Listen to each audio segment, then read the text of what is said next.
Hey, YouTube believers. Chris Mack coming at you today with a fancy comic review. But first, before I get into it, I kind of wanted to just show what inspired me. Well, two things inspired me. First was the fact that McFarlane Toys finally released this gorgeous creature right here, which is, it says, Batman Earth -1, which is the Devastator. I don't understand why they did that. I'll get more into this when I do the figure review. The second thing is my buddy Christopher, whom we're both part of a group called Sacred Collectibles, really loved this event, and so we were going to do a dual cast on the comic this last weekend. But it was just like one of those nights where the planets aligned, and when you think everything's just going to go according to Hoyle, it just kind of, because Facebook Live just kept crashing. It was just so frustrating, which I'm thinking next time I may try to do the live here on YouTube and then just share it through Facebook and see how that goes. Because Facebook Live, I'm not a big fan. Anyway, I wanted to show off the figure. There will be a review for this coming up, but we're here to talk comic books today. So the book we are going over is Dark Knight's Metal tie-in, Batman the Devastator. And the lighting is rough, but that's because this is one of those foil covers, and I just love it. That is a beautiful page, just showing this dynamic shot of the Devastator roaring in the midst of this destruction. Now, some backstory on Metal is I believe it's the nth metal created from Hawkman's world. Hawkworld? Is that Hawkworld? Yes. If not, make fun of me down in the comments. It helps kind of amplify the fears of everybody in Earth Prime, which in this series they call it Earth Zero. So it creates a dark multiverse. So like, you know, in the main multiverse we have 52. Well, now we have a dark -52. And these are worlds that were not supposed to be. And this is where we get the Batman who laughs, who wants to invade this Prime Earth, take it over, and kill all the heroes that inspire hope. So, what I like is, I think it's after issue 2, if I'm wrong, let me know. Diana calls out for Bruce because Batman disappears. And they say, I'm Bruce. I'm Bruce. And they leave it sort of in this very noirish look of all these Batmans standing off.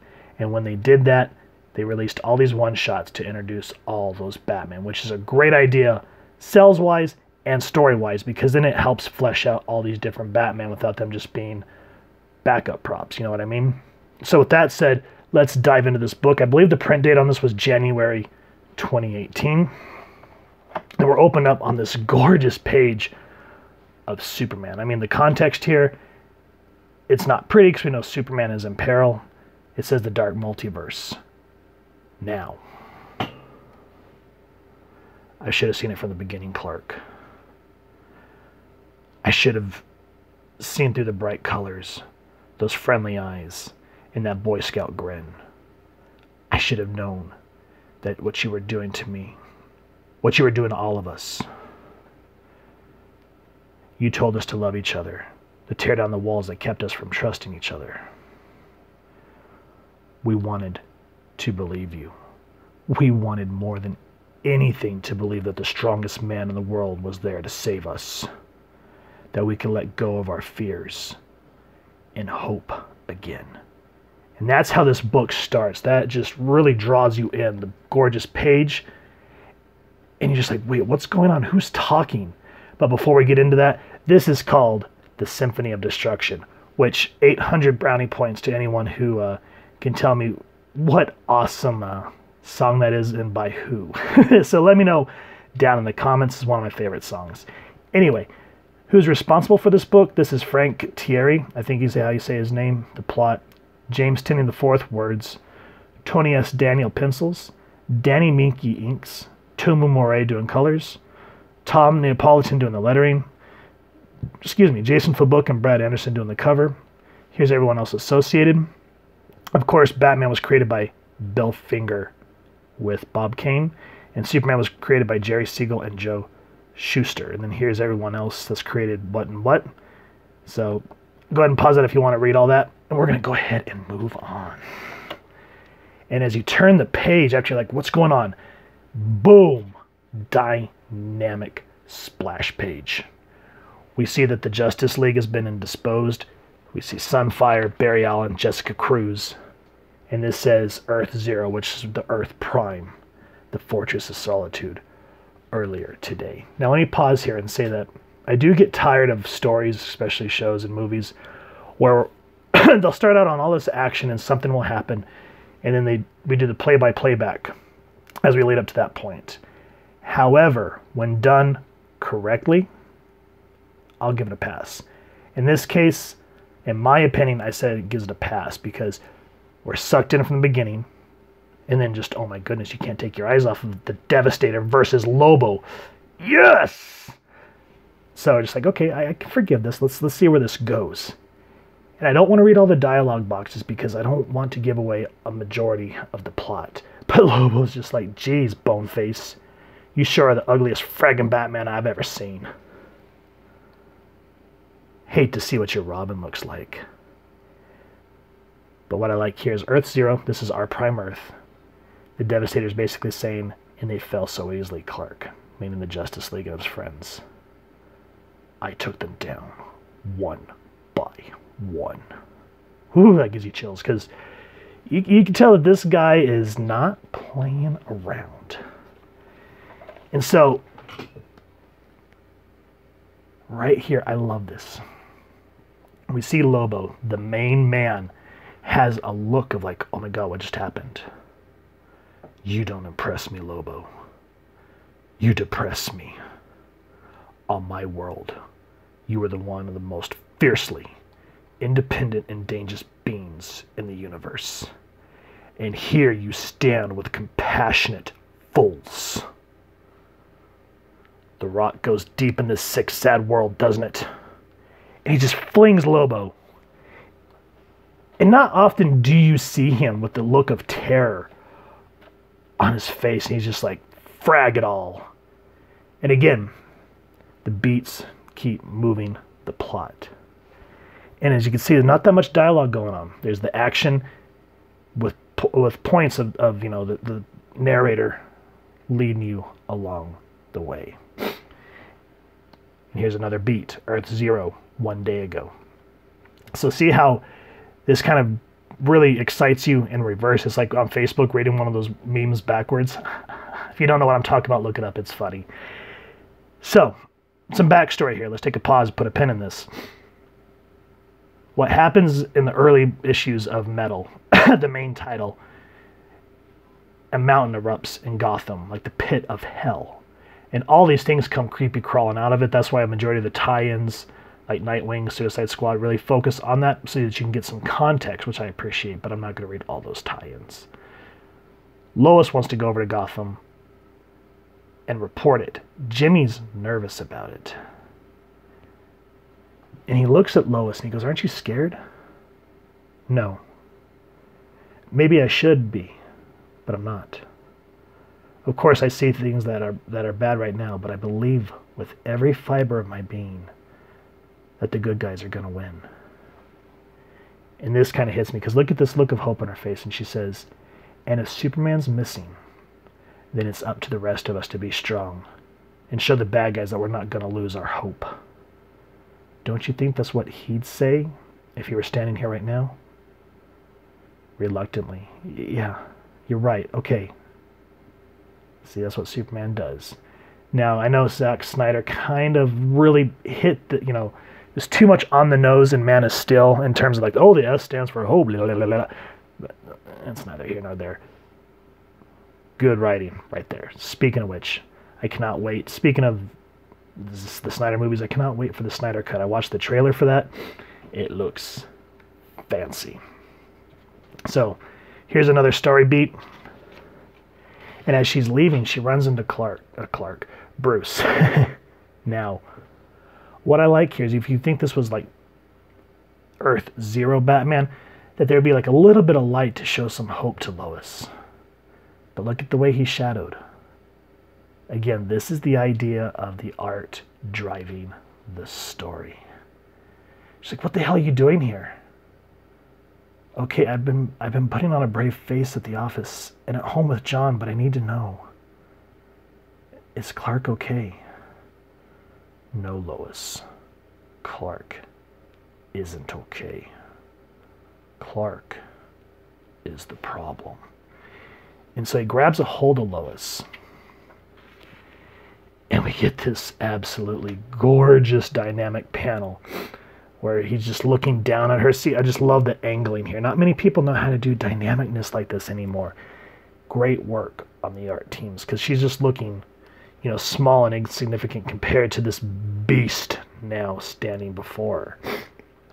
And he goes, I made it so he can never hurt me again.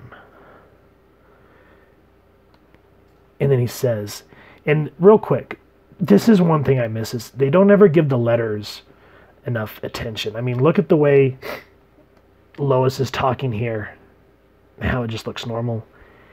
And then we kind of get like this disjointed otherworldliness. I love that. So props to the letter. I cannot remember his name. It was Tom Neapolitan, I think it was. I cannot remember off the top of my head, but props to you, buddy. That is awesome. And if I start sounding sniffly, I apologize. The seasons are kicking my butt. Now again, another story beat. Earth 1, Earth -1, Metropolis, many years ago. Now, we see Superman. I've not had enough coffee today. Batman wielding a spear. And it says, we never learned how it happened. I think that's what was so frightening at the beginning. Was it a solar storm that altered his mind? Was it Darkseid or Mr. Mind? Or a new kind of kryptonite Luthor had developed? We spent weeks trying to find the answer, because we knew in our hearts that it couldn't be him. Now, brace yourselves. This is a little bit of a spoiler. So if you guys have not read this, pause this review, go get the book, come back. We'll wait. And you're back. So, it says, he was our great hope. He was the best of us. He would never tear down buildings with his bare hands for the sport of it. We see laser eyes. And this is what's great, is we don't see Superman. This is all happening with him off the panel, building up to it. And then another dynamic panel of him standing over Batman, broken, defeated, we think. And what I like is he says, I never understood Bruce. The other Leaguers in their quiet conversations, they always said you could beat me head to head if we really fought. If neither of us held back. With only a look, I could split you in half. With only a breath, I could freeze your heart. With the slightest touch, I could break every bone in your body. And what do you have, Bruce? A spear? So let's get some levity here for a minute.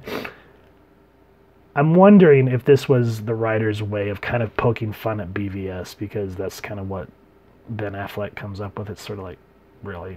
But anyway, I'm just wondering if that's a poke or not.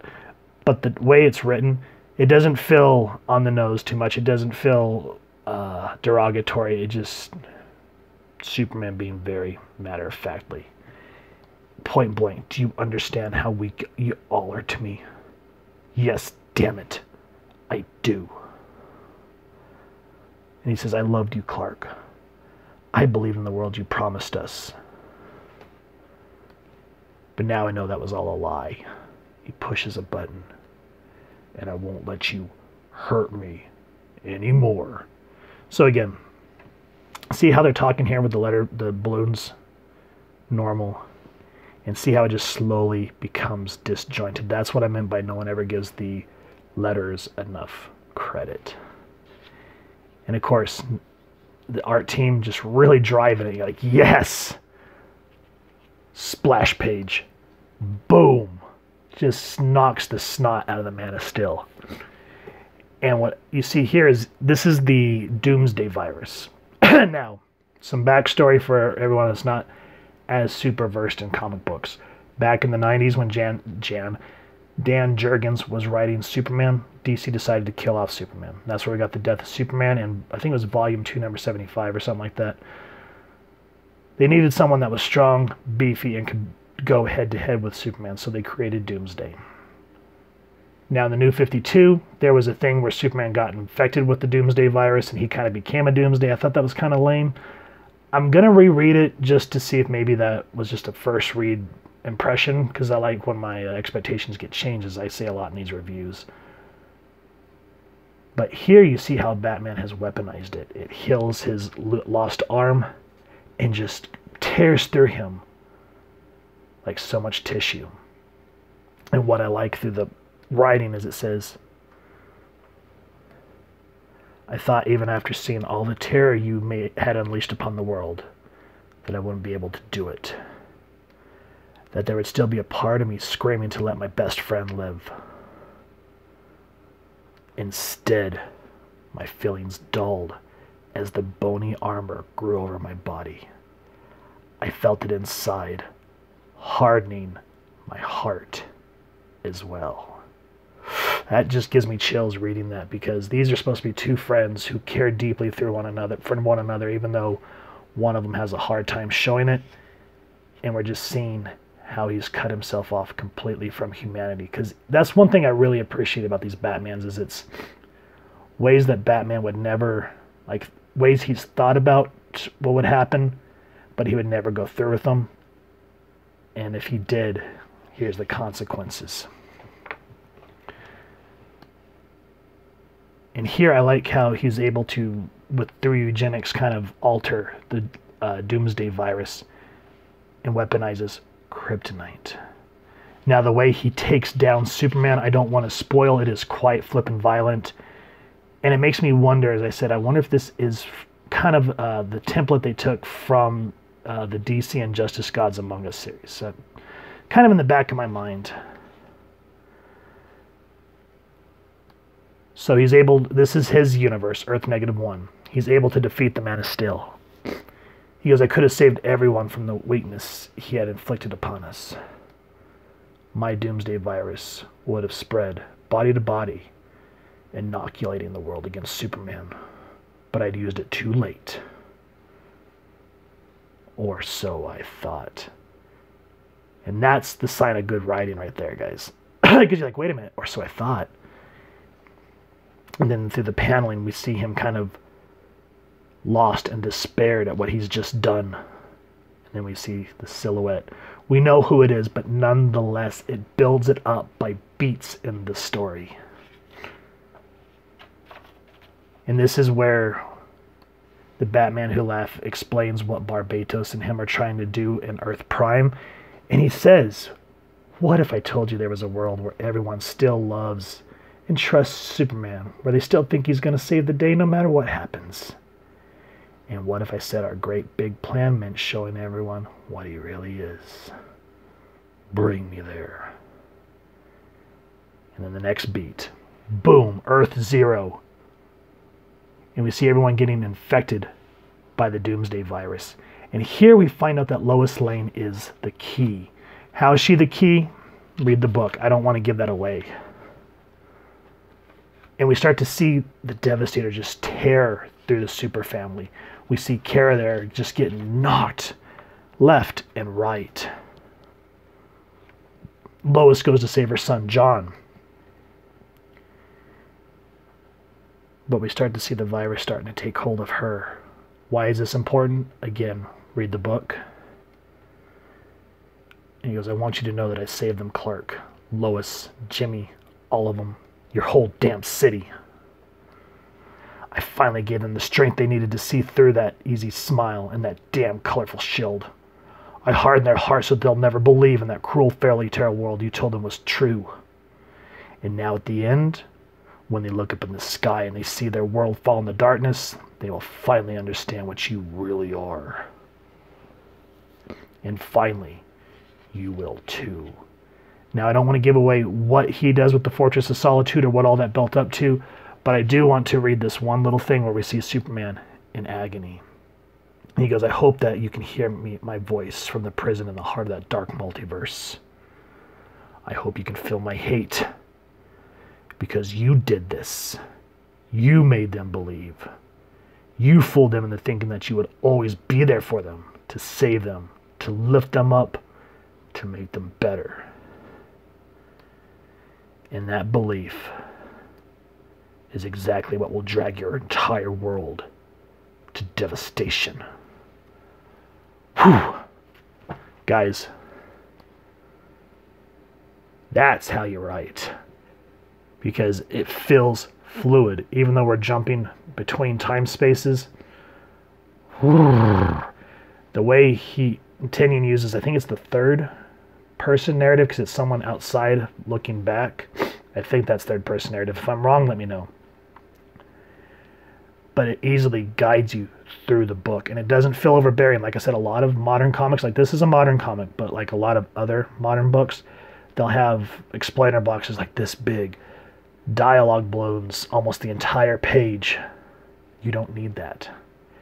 This is a good balance between letting the art drive and show don't tell, along with the story. I give this 100%, guys. I absolutely love it. Now, as I was trying to say on the live review last weekend, but I kept freezing up. If you'd like us to go over the rest of the event or the next book, which is The Batman Who Laughs, let us know down in the comments below. And if you've enjoyed this review, please, first and foremost, go and support your local comic shop if you've enjoyed this book. And if not, then, check out, some of these online auctions where they do action figures and comics and whatnot. Because, you never know what type of cool stuff you could find that way. And if you've enjoyed this review, we really would appreciate if you take a moment to hit like, share, and subscribe. Helps the club channel more than you could possibly know. And if you won't mind hitting that fancy little Devastator bell next to subscribe, that way as we continue to upload content, you guys will get notified.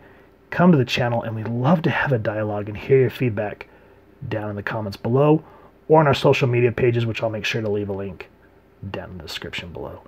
And if y'all would like to see us do a live stream of one of these books on the YouTube channel, let us know as well, because we, again, love to hear feedback. And with all that said, thank you so much for checking out this review. Hope you all continue to have an absolutely amazing day reading, and happy hunting, true believers.